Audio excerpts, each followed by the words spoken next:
The lights in the recreation hall were dim.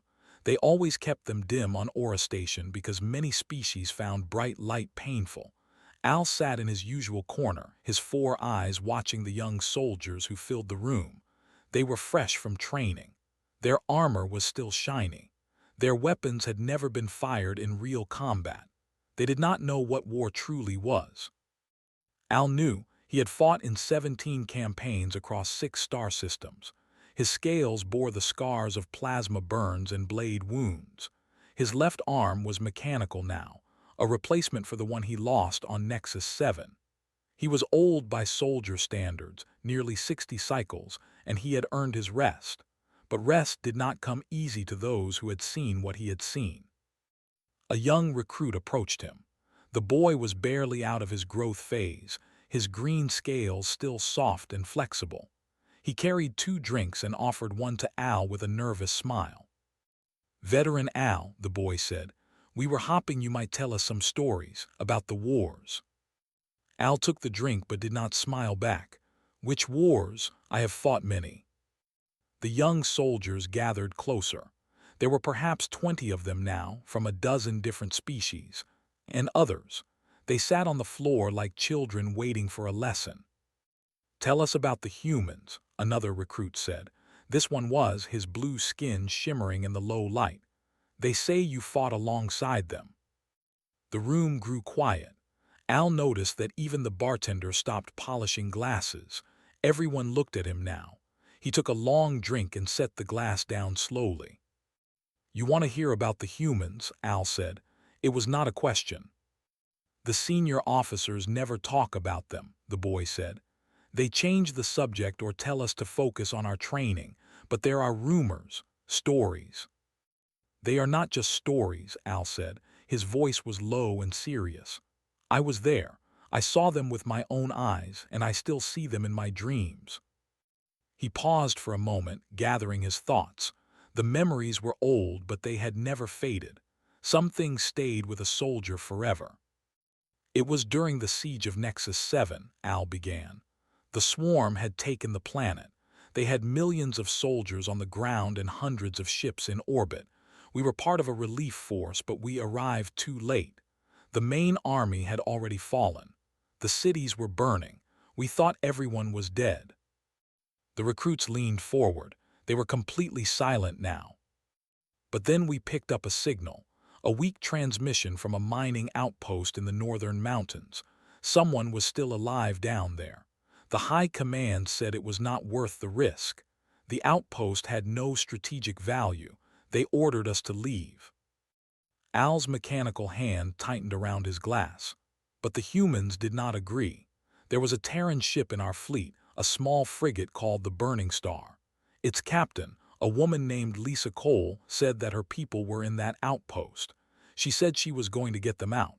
When the admiral threatened to arrest her, she cut communications and flew her ship straight into the blockade." "One ship against hundreds?" the recruit asked. "That is suicide." "That is what we thought too," Al said. "But she did not try to fight them. She flew so fast and so close to their ships that they could not fire without hitting each other. She crashed through their formation like a stone through water and made it to the surface. We watched her on our screens. None of us could believe it." He took another drink. "I was part of the team they sent after her. The admiral was furious, but he could not let a Terran ship be captured. So he sent us down to recover the crew and destroy the vessel. 20 of us in a drop pod. We landed near the outpost as the sun was setting." The memories came back stronger now. Al could almost smell the smoke and blood again. The mining outpost was a ruin. They had been attacking it for 11 days. The walls were full of holes. The power was gone. Bodies were everywhere, both human and in the middle of it all we found them. The human squad. There were only 8 of them left, led by a sergeant named Danny Hawkins. Al shook his head slowly. They should have been dead. They had run out of ammunition on the 3rd day. They had no food, no water, no medicine, but they were still fighting. When we found them, Sergeant Hawkins was standing on a pile of bodies, holding a pickaxe covered in blood. His left eye was gone. His ribs were broken, but he was still standing. The recruits stared at him with wide eyes. We asked him how they survived, Al continued. He laughed. He said they made weapons from mining tools. They built traps from industrial chemicals. They collapsed tunnels on soldiers. When they ran out of light, they learned to fight in the dark. They memorized every corridor, every room, every corner. They had technology and numbers. The humans had something else. What? The boy asked. What did they have? Al looked at him directly. They had the refusal to die. They told us later when we interrogated prisoners. They said the humans stopped being normal enemies after the first few days. They said the humans became something else. Creatures that did not sleep, did not rest, did not show fear. They started calling them ghosts. Some soldiers refused to enter the tunnels anymore. Others went mad from the stress. He leaned back in his chair. We evacuated the humans and destroyed the outpost. Sergeant Hawkins died 3 days later from his wounds. But before he died, he asked only one question. He asked if his squad had completed the mission. When we told him they had held the outpost until rescue arrived, he smiled and closed his eyes. The room was completely silent. That was my first experience with humans, Al said. I did not understand them then. I thought they were simply brave, like good soldiers everywhere. But I was wrong. It was not bravery. It was something deeper, something built into their very bones. He finished his drink and set the glass down. You asked about the humans. Now you know one story, but there are many more, and each one is worse than the last. The recruits looked at each other nervously. One of them laughed, trying to break the tension. Surely you are exaggerating, veteran. They are just another species. They bleed like the rest of us. Al did not smile. Yes, they bleed, but they do not stop. That is the difference. That is what makes them terrifying. And that is why, when the Dominion writes its battle plans, there is only one rule that matters. Never give the humans a reason to fight. Because once they start, they do not stop until the enemy is gone. He stood up slowly, his old joints creaking. Think about that tonight, young ones. Think about what kind of species refuses to accept defeat. And then ask yourselves if you ever want to face them across a battlefield. He walked out of the recreation hall, leaving the recruits in silence. None of them spoke for a long time, and when they finally went to their bunks, none of them slept well. The stories about humans had always seemed like legends, but now they felt very, very real. The next evening, the recruits returned to the recreation hall. Word had spread through the station about Al's story. Now there were twice as many soldiers waiting. They sat on chairs, on tables, on the floor. They stood against the walls. Everyone wanted to hear more about the humans. Al arrived late. He walked slowly through the crowd and took his usual seat in the corner.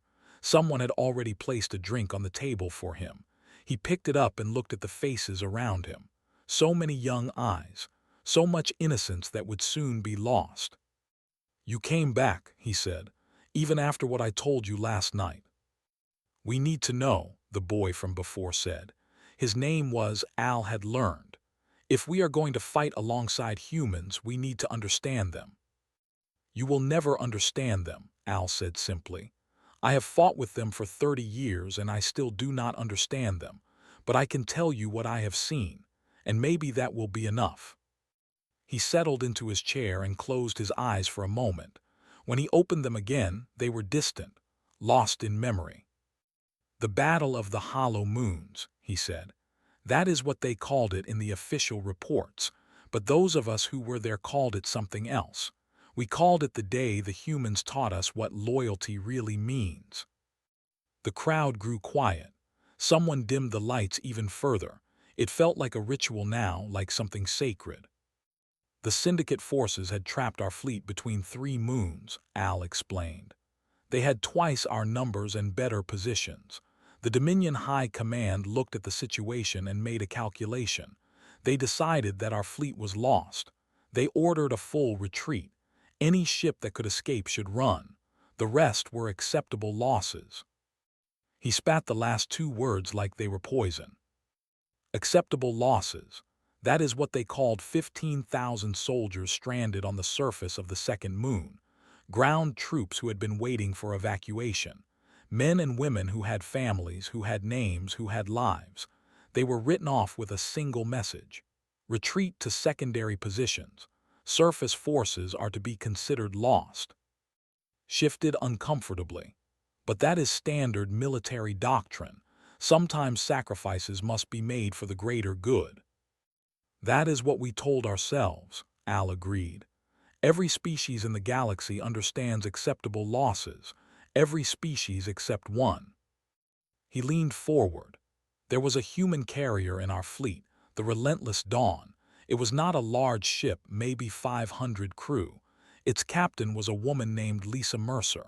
She was young for a captain, barely 40 Earth years. She had short gray hair and eyes that never seemed to blink. Al could see her face clearly in his mind. Some faces you never forgot.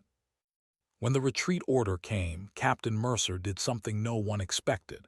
She opened a channel to the entire fleet. Every ship, every soldier, every commander could hear her voice. And she said, very calmly, that the Relentless Dawn would not be retreating. She said that her people were on that moon and she was going to get them out. Then she said something that made everyone stop. He paused, letting the silence build. She said, any ship that leaves these people behind will be marked as deserters in human records, and the Terran Alliance has a long memory. Then she turned her carrier directly toward the enemy blockade, alone. That is madness, someone in the crowd said. One carrier against an entire fleet. Yes, Al said. That is what we all thought. The Dominion Admiral ordered her to stop. He threatened to court-martial her. He even threatened to fire on her ship. But she did not answer. She just flew straight ahead, her engines at full power. He took a long drink before continuing. I was on a cruiser at the edge of the formation. We had a clear view of everything. I watched the Relentless Dawn hit the enemy line like a hammer. The Syndicate ships opened fire with everything they had: plasma cannons, missile batteries, energy beams. The human carrier was burning within seconds. Great holes were torn in its hull. Entire sections were open to space, but it kept going. Al's voice grew heavy with emotion. Captain Mercer used her ship as a shield. She positioned the Relentless Dawn between the enemy fleet and the moon's surface.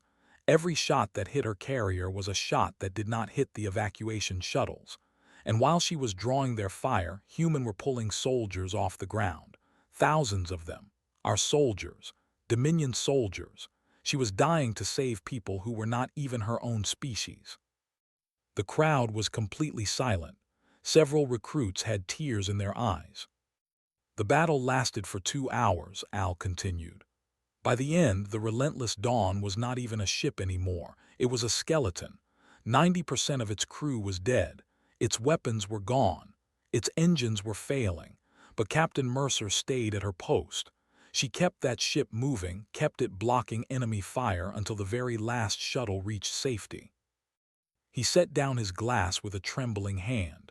Her final transmission was recorded and sent to every ship in the fleet. She said, all personnel evacuated. The Relentless Dawn is no longer combat effective. It has been an honor. Then the reactor went critical and the ship exploded. Wiped his eyes. She died to save people she did not even know. She died because the idea of leaving them behind was impossible for her, Al corrected. That is what you must understand about humans. For us, acceptable losses is a military concept. For them, it is an insult. They will not accept it.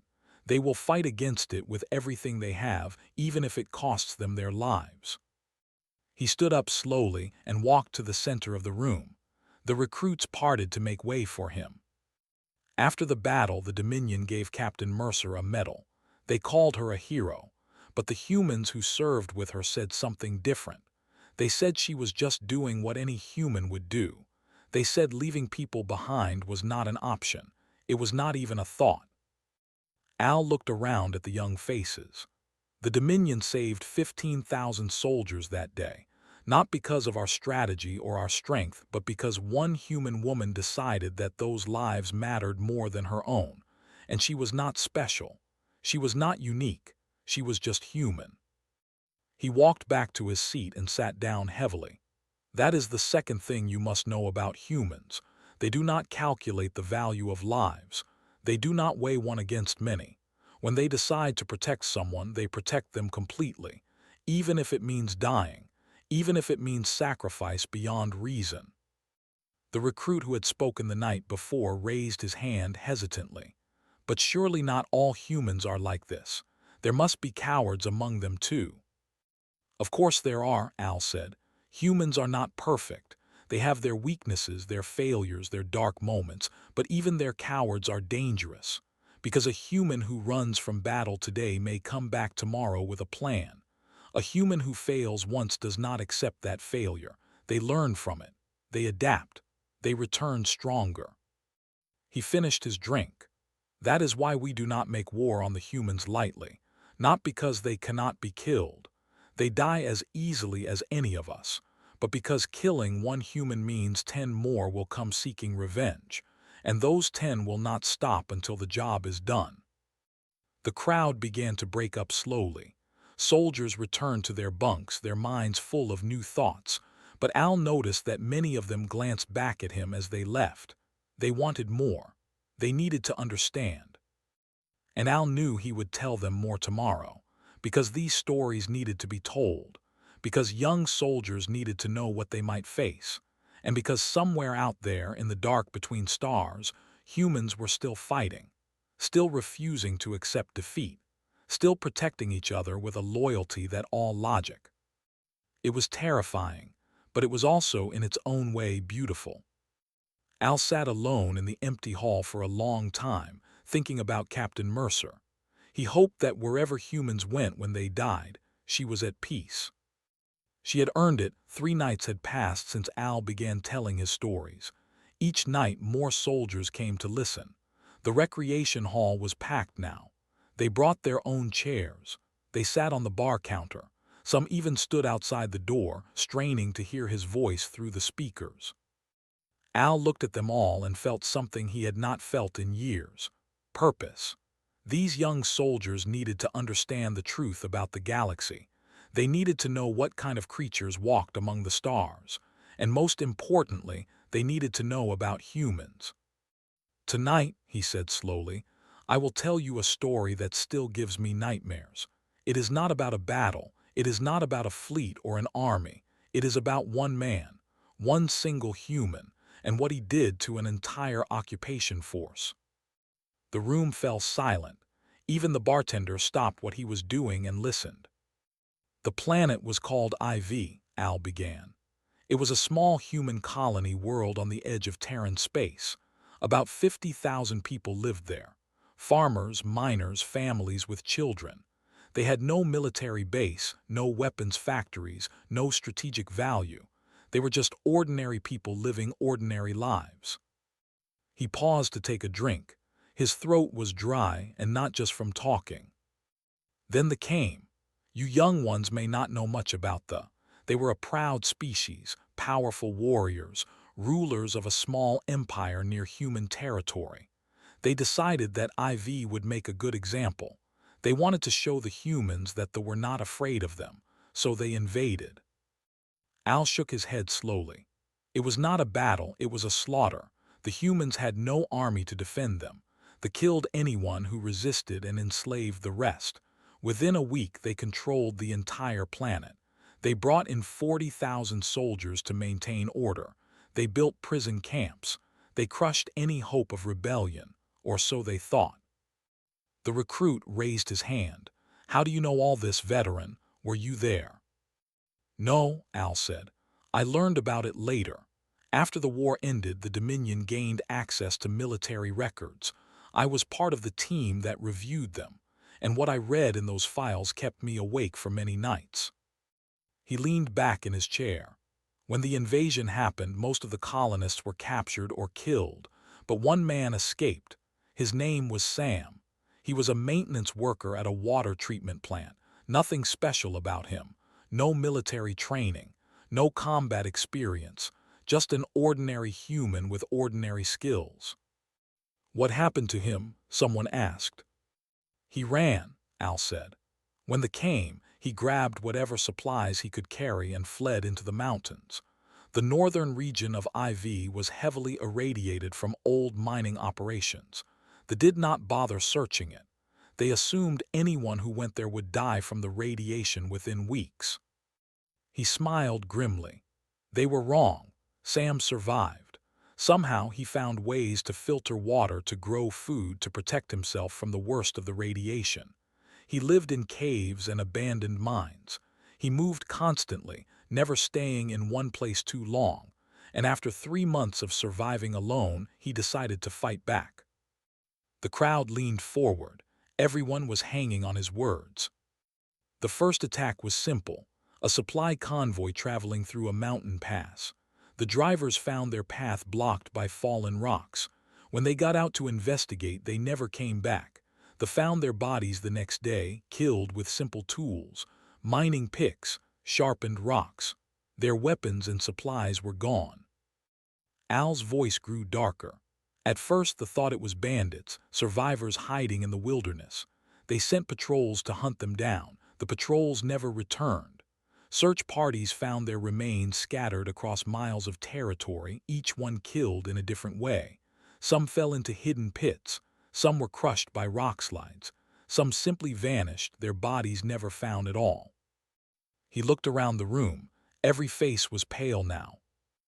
After 6 months, they realized the truth. It was not a group of survivors, it was one man. One single human was doing all of this. They called him the Ghost. They put a price on his head. They offered rewards for any information. No one came forward, because no one had ever seen him. He was a shadow, a whisper, a nightmare that struck without warning. Al stood up and walked to the window. Outside, the stars were cold and distant. I read the reports from officers stationed on IV. They described what it was like to live under constant fear. Guards would be found dead at their posts with no sign of how the killer approached. Officers would receive messages carved into the walls of their own quarters, notes left on their pillows while they slept, all with the same words, "I am still here." He turned back to face the crowd. The brought in special forces, elite hunters trained to track the deadliest prey in the galaxy. Sam killed them all. They brought in scanning equipment, drones, surveillance systems. He destroyed or avoided every one. They even used chemical weapons to try to flush him out of the mountains. He simply moved to a new location and kept attacking. "How is that possible?" asked. "One man against an army." "Because he was not fighting them directly," Al explained. "He was not trying to win battles. He was breaking their minds. Every dead soldier was a message. Every destroyed supply line was a reminder. He was telling them day after day that they were not safe, that they would never be safe, that no matter how many of them there were, he would always find a way." He sat back down heavily. The occupation of IV lasted 3 years. By the end, they had lost 2,000 soldiers, not to combat, to traps, to ambushes, to accidents that were not accidents. More importantly, they had lost something that could not be measured: their courage, their belief in their own power. Al's voice dropped to almost a whisper. The final commander sent a message to his high command. He said that he could not guarantee the safety of any soldier on the planet. He said that morale had completely collapsed. He said that his men refused to go on patrol, refused to leave their barracks, refused to even look out of windows. They were terrified of a man they had never seen. He requested immediate evacuation. The room was absolutely silent. When the Terran Alliance finally liberated IV, they found the already leaving, 40,000 soldiers retreating from one man, and Sam walked out of the mountains to meet them. He was thin, covered in radiation burns. He looked like a corpse that had forgotten to die, but he was alive. Al finished his drink. The Liberation Forces asked him how he felt. "Do you know what he said?" He said, "What took you so long?" Then he asked for a shower and a hot meal, as if the last 3 years had been nothing more than an inconvenience. Someone in the crowd laughed nervously. Others just stared in disbelief. "That is the third thing you must know about humans," Al said. "They do not need armies to be dangerous. They do not need weapons or ships or technology. Give a human a reason to fight and he will find a way. Give him time and he will become unstoppable." Sam was not a soldier. He was not a warrior. He was a maintenance worker who refused to let his world die, and he became the greatest terror they had ever known. He looked at the young recruits with tired eyes. "Remember this story. Remember what one human can do when you take everything from him and leave him with nothing but his will to survive. Because somewhere in the galaxy, right now, there is another Sam, waiting, watching, and he is not someone you want to face." The soldiers filed out slowly, their minds full of images they could not shake. The ghost of IV would haunt their dreams tonight. And Al knew that was exactly as it should be. The fourth night brought something different to the recreation hall. The atmosphere was heavier. The recruits who gathered were no longer curious. They were afraid. Al could see it in their eyes, in the way they sat close together, in the nervous glances they exchanged. His stories had changed them. They no longer thought of humans as just another species. They were beginning to understand. But there was one more story they needed to hear, the one that haunted Al more than any other. He waited until the room was full and the lights were dim. Then he began speaking, his voice low and serious. "The stories I have told you so far were about soldiers, warriors, people who chose to fight. But tonight I will tell you about something different. Tonight I will tell you what happens when you threaten humans who have never held a weapon, civilians, scientists, people who spent their lives studying stars and numbers instead of war." He took a deep breath. "This is the story of Epsilon Station, and it is the reason why the Dominion now classifies all humans as potential combatants." Leaned forward. He had become something like Al's assistant, always sitting in the front row, always asking the questions others were afraid to ask. "What happened there, veteran?" "Epsilon Station was a research outpost on the edge of unclaimed space," Al said. "It was run by a team of 12 human scientists led by a woman named Doctor. They studied cosmic radiation, black hole formations, that kind of thing. They had no weapons, no guards. They were not important to anyone except themselves and the universities that funded their work." He paused. That changed when the Syndicate found them. The Syndicate. Everyone in the room knew that name. Pirates, slavers, criminals who operated in the lawless regions between empires. They were cruel, ruthless, and feared nothing. "A Syndicate raiding party captured Epsilon Station without firing a shot," Al continued. "The scientists had no way to fight back. They surrendered immediately, hoping to be ransomed. That was the smart thing to do, the logical thing. The Syndicate often captured valuable hostages and traded them back for credits." His face darkened. But this time was different. The Syndicate demanded a ransom from the Dominion. The Dominion refused to pay. They said that humans were not their responsibility. They said that paying ransoms only encouraged more kidnappings. It was a cold decision, but it was the policy. Everyone understood. "So what happened?" someone asked.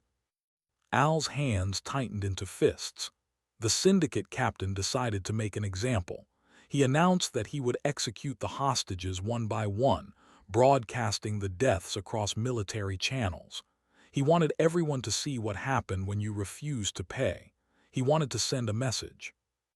The room was completely still. No one moved, no one breathed. They killed the first scientist, a young man who had been studying solar winds. They shot him in front of the others and transmitted the footage to every ship in the sector. Then the captain turned to Doctor. He expected her to beg, to plead for her life and the lives of her team. He expected fear. Al's voice dropped to barely a whisper. Instead, she looked directly into the camera. She smiled, and she said, "You should not have done that." He let the words hang in the air for a long moment. The Syndicate captain laughed. His crew laughed. What could a handful of unarmed scientists do against 30 armed raiders? They were soft, weak, untrained. They had spent their lives in laboratories, not battlefields. There was nothing to fear from them. Al shook his head slowly. They were wrong. He stood up and walked to the center of the room. The recruits moved back, giving him space. 6 hours later, every raider on Epsilon Station was dead. Every single one. The scientists killed them all. Gasps echoed through the hall. Someone said that was impossible. Someone else asked how. I saw the security footage, Al said. His voice was haunted. The Dominion recovered the station after the crisis and reviewed the recordings. I was part of the team assigned to analyze what happened, and what I saw still wakes me up at night. He began to pace slowly. Doctor was a chemist before she became an astrophysicist. She knew things about the compounds in the station's laboratory, things that the raiders never thought about. Within an hour of the first execution, she had synthesized a gas that attacks the nervous system. She released it into the ventilation system of the deck where most of the raiders slept. That killed them? Asked.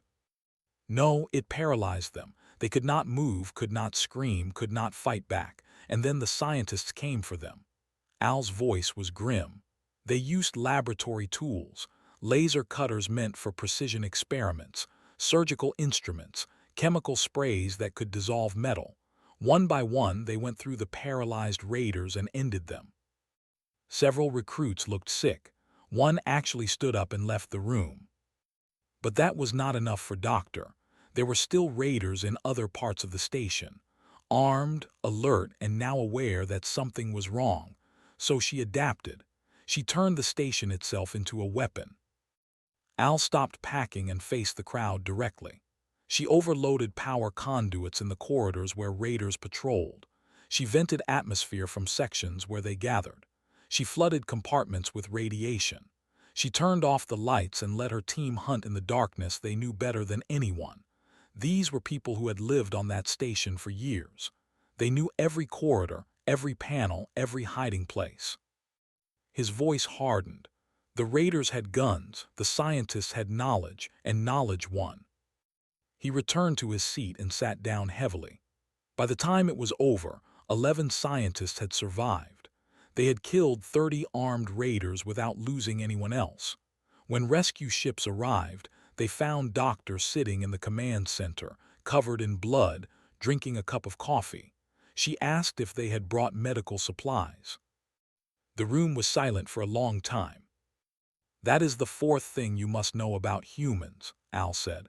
They are not just dangerous when they are soldiers. They are dangerous always. A human farmer can become a killer if you threaten his family. A human teacher can become a warrior if you attack her students.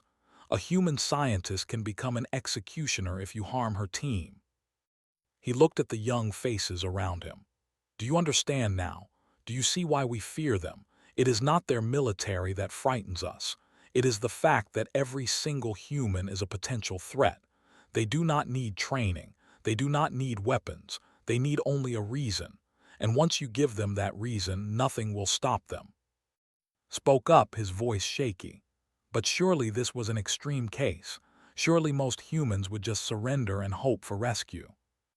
Perhaps, Al admitted. Many humans are peaceful. Many would rather die than fight. But here is the problem.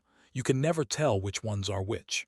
The kindest human grandmother might be capable of killing you with her bare hands if you threaten her. The gentlest scholar might burn down a city if you destroy his life's work. There is no way to know until it is too late. He finished his drink and set the glass down with finality. After Epsilon Station, the Dominion changed its official classification of humans. We no longer consider civilians and soldiers as separate categories. Every human is treated as a potential combatant. Everyone. Because the alternative is to underestimate them. And that is a mistake no one survives. The recruits began to leave, but they moved slowly, reluctantly. They were processing what they had heard. They were thinking about the scientists of Epsilon Station, ordinary people who had never held a weapon, and how they had become killers in a single night. Al watched them go and felt a deep weariness. He had one more story to tell, the most important one, the one that explained everything. Tomorrow night, he would tell them why the galaxy never made war on Terra. And then his job would be done. The fifth night was different from all the others. The recreation hall was full beyond capacity. Soldiers stood in the corridors outside, listening through speakers. Officers who had pretended not to care about Al's stories now sat in the back rows, their faces hidden in shadow. Even the station commander had come, though she stood near the exit as if she might leave at any moment. Everyone knew this was the final story, the one that would explain everything. Al looked out at the crowd and felt the weight of 60 years pressing down on him. He was tired. His bones ached. His mechanical arm hummed with a faint vibration that never went away. But he had one more duty to perform, one more truth to share. "You have heard my stories," he said. "You have learned about the humans, their endurance, their loyalty, their ability to survive, their capacity for violence. But you still do not understand why the galaxy fears them. You still do not understand why no empire, no matter how powerful, has ever tried to conquer Terra." He paused and let the silence build. "Tonight I will tell you why." The crowd was perfectly still. Not a single person moved. "It begins with a simple truth," Al said. "Every species in the galaxy evolved to survive. The developed thick scales and armored hides. The developed speed and numbers. The Dominion developed superior weapons and tactics. We all found ways to adapt, to overcome, to exist in a hostile universe." He leaned forward. "But humans evolved differently. They did not develop armor or speed or natural weapons.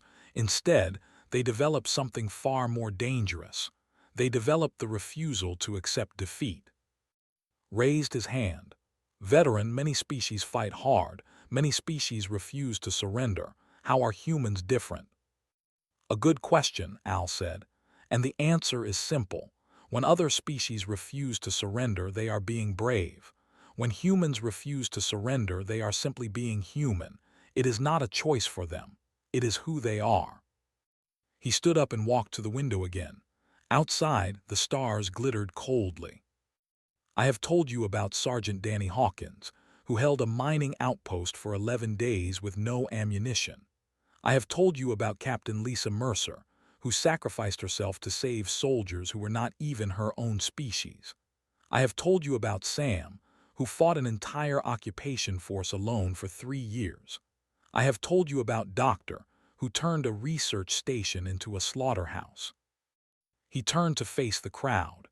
"But those are just the stories I witnessed myself.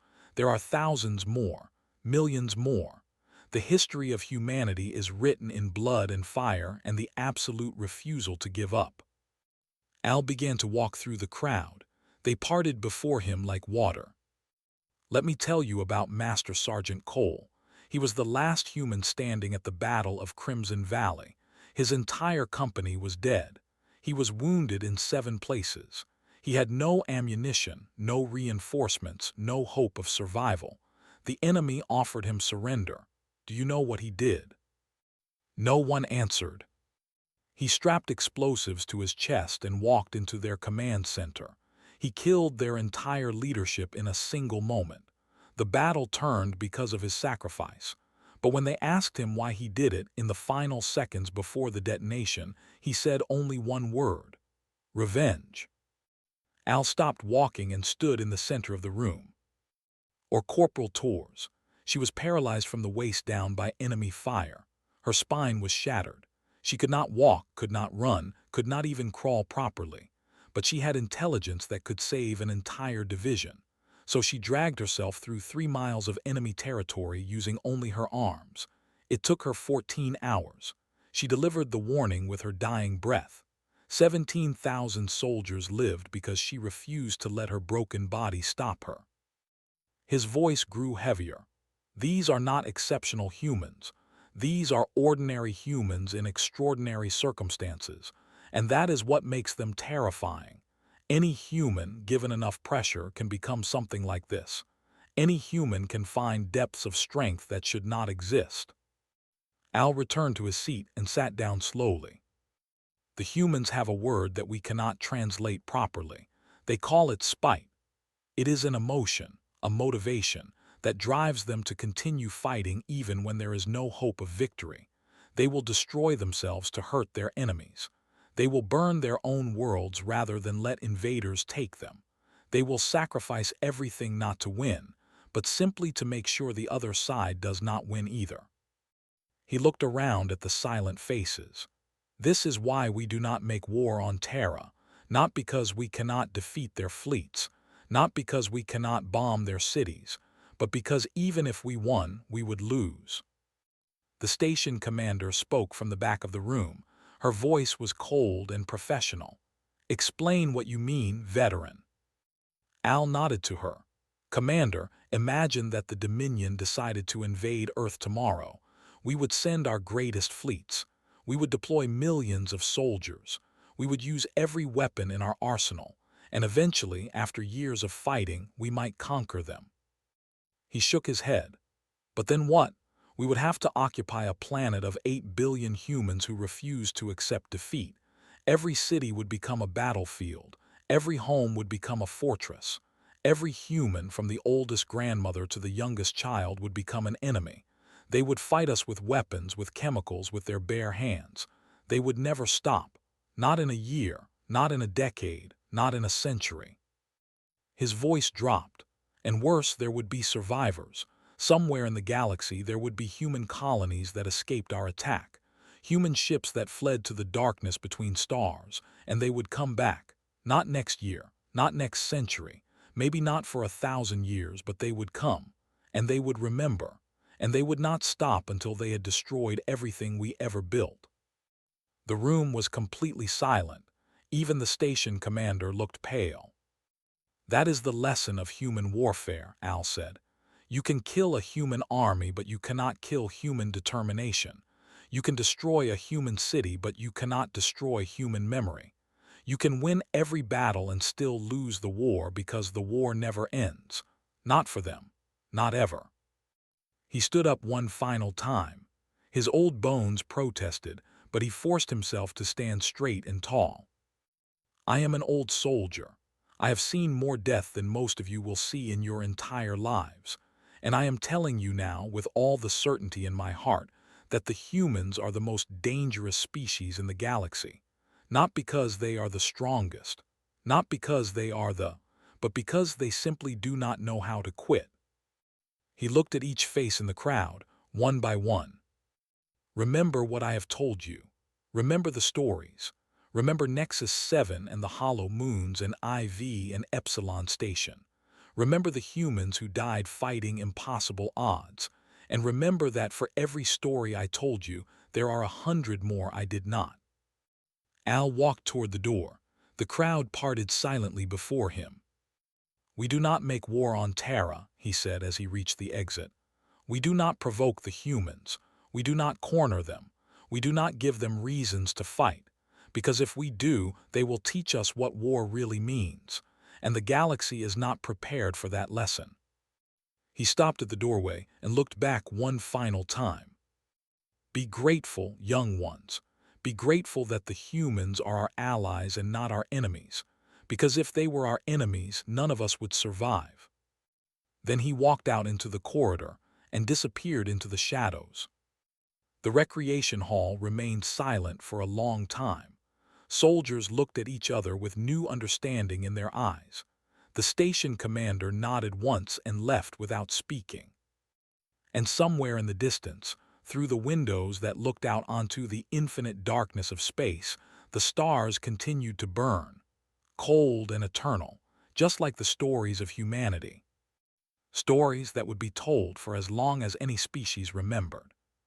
Stories that would never, ever be forgotten.